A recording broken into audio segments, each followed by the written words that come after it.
नमस्कार, आप देख रहे हैं द हिंद 24 न्यूज और मैं हूं आपके साथ साक्षी। आइए नजर डालते हैं आज की बड़ी खबरों की ओर। कांथी कृषि और ग्रामीण विकास बैंक कार्ड बैंक प्रबंधन समिति चुनाव नामांकन शुरू हो गया है। इसको लेकर तृणमूल सतर्क है। कार्ड बैंक की 76 डेलीगेट सीटों के लिए चुनाव होंगे। बैंक के सदस्यों की संख्या 58,153 लोग हैं। सोमवार 17 मार्च को नामांकन का दिन था। नामांकन पत्र 18 मार्च तक जमा किए जाने हैं। सोमवार को बैंकों से नामांकन पत्र जमा करने के लिए पुलिस सुरक्षा व्यवस्था की गई है ताकि कोई अशांति की घटना न हो। सुनिए सत्ता पक्ष और विपक्ष के लोग जब पत्रकारों से रूबरू होते हैं तो क्या कहते हैं। दीदी, पश्चिम बंगाल में जितने भी सहकारी बैंक हैं, जो सोसाइटी हैं, उन सभी को लोकतांत्रिक ढंग से निर्वाचित होने दीजिए। यही उनके अधिकारियों के लिए संदेश है और वह प्रक्रिया यहाँ भी चल रही है। दीदी के राज में शुवेंदु अधिकारी चेयरमैन थे। अब उनके पास घास पर 2 फूलों वाली ममता बनर्जी की तस्वीर नहीं है। वह भागकर बीजेपी में चले गए हैं, जिसकी वजह से उनकी पार्टी को यहाँ से हटा दिया गया है। 29 तारीख को चुनाव होंगे और उस दिन आपको खबर मिलेगी कि कोंटाई सहकारी बैंक को तृणमूल चला रही है। यहाँ 3 ब्लॉकों में बीजेपी अपने उम्मीदवार नहीं उतार सकी। रामनगर 1 भी नहीं दे सका, भगवानपुर 2 नहीं दे सका, पोटाशपुर 1 नहीं दे सका। चुनाव हारने के बाद बीजेपी कहेगी कि मेरी पार्टी ने चुनाव नहीं लड़ा। भाजपा का संगठन कमजोर, कांथी में नहीं खिलेगा कमल का फूल।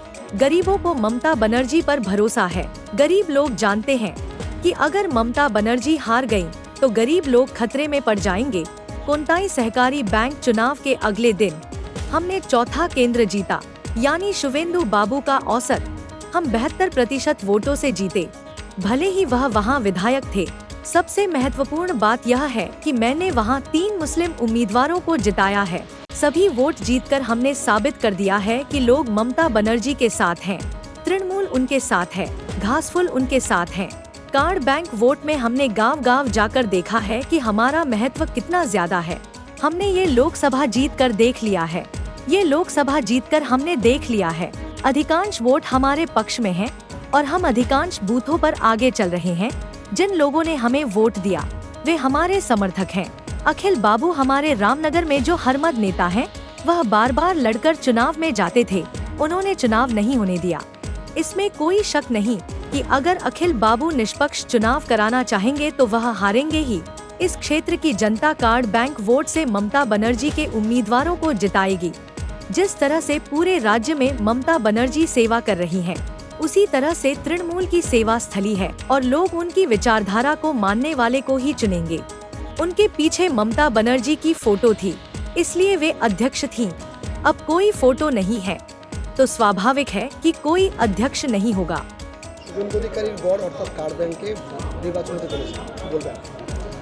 कार्ड बैंकेर भोटे আমরা যেটা গ্রামে গ্রামে আমরা দেখেছি, আমাদের মেজরিটি বেশি আছে এবং এই কনস্টিটিউয়েন্সি এবং এই লোকসভা আমরা জিতেছি। এই লোকসভা জেতার ফলে আমরা দেখেছি বেশি অধিকাংশ ভোট আমরা পেয়েছি, প্রতি অধিকাংশ বুথে আমরা লিড নিয়েছি এবং যারা যারা আমাদের ভোট দিয়েছেন তারা সবাই আমাদের সমর্থক। তবে এই রামনগরে আমরা দেখেছি যে হারমাদ নেতা রয়েছে আমাদের অখিল বাবু, ইনি কেবলমাত্র মারামারি করে উনি যেতেন, বারবার ভোটটা করতে দেন না। অখিল বাবু যদি নিরপেক্ষ ভোট করাতে চান তাহলে সুনিশ্চিত হারবেন, এ নিয়ে আমাদের কোনো সন্দেহ নেই। মেজরিটি পার্সেন্ট ভোট কিন্তু আমাদের পক্ষে রয়েছে এবং ওরা আমাদের সাথে সম্পর্ক করছে। দাবি করছে যে কার্ড ব্যাংকে কিন্তু বিজেপি জিততে পারবে না, জিততে পারবে না, হয়তো জিততে পারবে না, কেন ওনারা মারামারি করে ভোটটা করাতে দেন না। গতবারে এলডিবি ব্যাংকের যখন ভোটটা হয়, 15 বছর ধরে কার্ড ব্যাংকে ভোট দিতে কার্ড ব্যাংকের ভোট, এই ভোটে কার্ড ব্যাংকের সমস্ত ভোটাররা মমতা বন্দ্যোপাধ্যায়ের মনোনীত প্রার্থীদের জয়যুক্ত করবেন। কার্ড ব্যাংকটা আমাদের মানুষের পরিষেবার একটা জায়গা। তাতে মমতা বন্দ্যোপাধ্যায় পরিষেবার ক্ষেত্রে যে অগ্রণী ভূমিকা সারা রাজ্যে নিয়েছে, তার মতাদর্শে যারা, তাদেরকেই মানুষ নির্বাচিত করবে। কিন্তু কয়েক বছর এই ব্যাংকের চেয়ারম্যান মমতা বন্দ্যোপাধ্যায়ের ছবি ছিল, তিনি চেয়ারম্যান ছিলেন।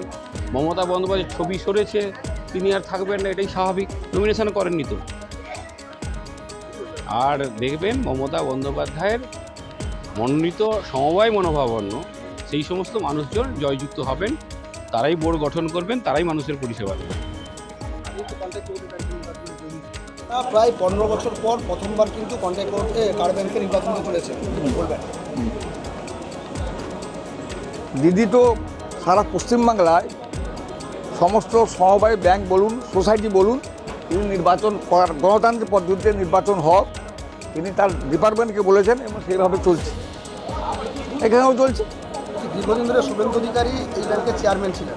শুভেন্দু অধিকারী চেয়ারম্যান ছিলেন, আমাদের নেত্রী মমতা ব্যানার্জি তৃণমূল ঘাসের পর জোড়া ফুলের দৌলতে, ঘাসের পর জোড়া ফুল মমতা ব্যানার্জির ছবি তার কাছে নেই, তিনি বিজেপিতে পালিয়ে গেছেন, সেই জন্য কন্ট্যাক্ট কোঅপারেটিভ ব্যাংক থেকে তিনি তার দল অপসারিত হয়েছে এবং আর 29 তারিখে নির্বাচন হবে। 29-এ খবর পাবেন যে এলডিবি ব্যাংক তৃণমূল দ্বারা পরিচালিত।